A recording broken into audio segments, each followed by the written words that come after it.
Tom Duty came back from a 10-day trip to Ukraine just 1 month ago. Nothing about the journey was straightforward. After the rail lines were bombed just days before he was to travel, plans changed, forcing him to make the trip by bus from the border with Moldova. But for the self-taught photographer, it was all worth it as he endeavored to capture what life in Ukraine's capital city and its surrounding areas is like today. 5,000 miles away from Kyiv are the snow-covered streets of Chicago's Ukrainian village. It is there, in his girlfriend's art studio, where we sat down with still photographer Tom Duty to talk about his recent trip to Ukraine.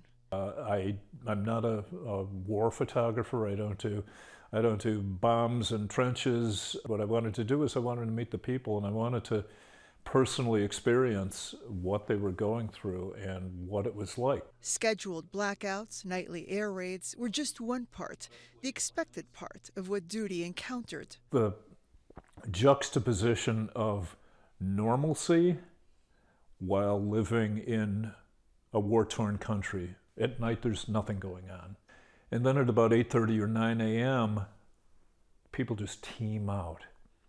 And they're going to work, they're going to play, they're going to school. I wanted to catch images that were reflective of the moment in Kyiv and what was going on. With people, I found myself being a lot more sensitive. One was an elderly woman in St. Michael's Golden Dome Monastery who was maintaining a candelabra of small candles that she later told me were for the fallen and the still fighting.